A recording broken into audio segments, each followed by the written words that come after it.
नमस्कार, मैं जीत एक बार फिर से लाइव हूँ अपने चैनल पर। आज जन समस्याओं की कड़ी में आज हम पहुँचे हैं एक ऐसे नाम के सामने, जो आए दिन बस्ती से संबंधित जन समस्याओं को उठाते हैं, वो सत्ता दल में रहें या सत्ता दल से बाहर। लगातार उनका प्रयास होता है कि वो जन समस्याओं को उठाएँ। आज उन्होंने एक नई समस्या को सामने लाया है, जो बस्ती के चिकित्सा अधिकारी हैं, उनके ऊपर आरोप लगाया है कि वो पूरे चिकित्सा विभाग में उनके कृत्यों द्वारा लगातार भ्रष्टाचार फैल रहा है। इसी पर बात करेंगे आज हम अपने सामने बैठे हुए जी संजय जायसवाल जी से, जो पूर्व विधायक है रधौली के। नमस्कार सर, हमारे चैनल पर आपका स्वागत है।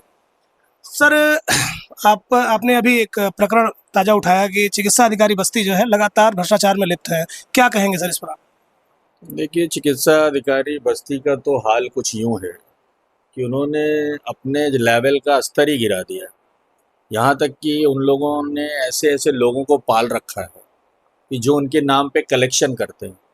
नोटिस उनके साइन किए हुए रखे रहते हैं और वो जाके लोगों को पकड़ाते हैं, उसके बाद समझौता करते हैं, उसके बाद फिर उस नोटिस को वहीं फाड़ दी जाती है। ऐसे ऐसे टेंडर कर दिए गए हैं जो नियमों के विपरीत किए गए, नियमों के विपरीत करके उनका भुगतान कर दिया गया। अब अगर सरकार ने कोई नियमावली बनाई है और आप जिले के अधिकारी हैं, तो आप नियमावली का खुद उल्लंघन करेंगे तो दूसरों से हम कैसे न्याय की उम्मीद कर सकते हैं। ऐसे ऐसे लोगों की आउटसोर्सिंग से भर्ती कर दी गई, जो सूची काली सूची में संस्था है, उसके माध्यम से लगभग 150 से 200 लोगों की भर्ती की गई और ऐसे लोग प्रभावित हुए हैं उसमें, जिसकी और भी लोग अपना भविष्य आजमाना चाहते होंगे लेकिन उन्हें अवसर नहीं मिला।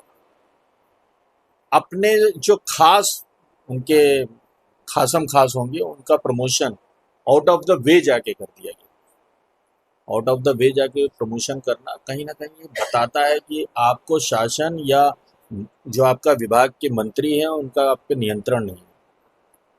मुख्यमंत्री जी की मंशा, प्रधानमंत्री जी की मंशा है कि हम जीरो टॉलरेंस करप्शन में रखेंगे।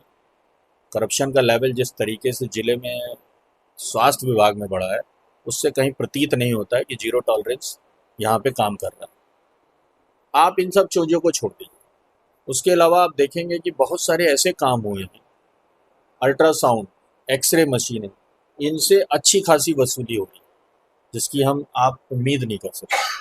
सीएससी पीएससी जितने पूरे ज़िले में हैं, सब लगभग अनियंत्रित हैं। एमओआईसीज जो हैं, जिनकी ड्यूटी लगी है कि वो आम जनमानस की चिंता करेंगे, वो सब वहाँ के जो लोकल छोटे छोटे अस्पताल खुले हुए हैं, जो सेंटर्स खुले हुए हैं, उनसे उनकी वसूली चालू है। जो सरकार ने जिस मंशा से सीएससी पीएससी के निर्माण किए कि यहाँ पे आम आदमी को सुविधा मिलेगी, वो सुविधा प्राइवेट दवाएं लिख लिख के पूरी की जा रही है। सरकार की जो दवाएं हैं उनका क्या हो रहा है कुछ पता ही नहीं चल रहा। गरीब आदमी को इतनी महंगी दवा लिखी जा रही जिसकी आप कल्पना नहीं कर सकते। ऐसे में सरकार ने जो नारा दिया था भय भूख भ्रष्टाचार का, तो कहीं ना कहीं आम जनमानस में वो विश्वास टूट रहा है और ये विश्वास ना टूटे, इसको रोकने का दायित्व तो हम सबका है। हम लोग कोशिश करेंगे। माननीय मुख्यमंत्री जी को इसी संदर्भ में पत्र के माध्यम से अवगत कराया गया कि ये चीज़ें ऐसी हो रही है जिससे सरकार की छवि खराब हो रही है, पार्टी की छवि खराब हो रही है। इस पर सख्त कार्रवाई होनी चाहिए और मुझे लगता है कि अगर सख्त कार्रवाई होगी तो दूध का दूध पानी का पानी हो जाएगा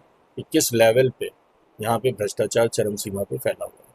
सर, आपने इल्ज़ाम लगाया है उन पर कि वो कुछ अपने निजी लोगों के द्वारा जो है लगातार वसूली अभियान चला रहे हैं। इस पर क्या कहेंगे आप?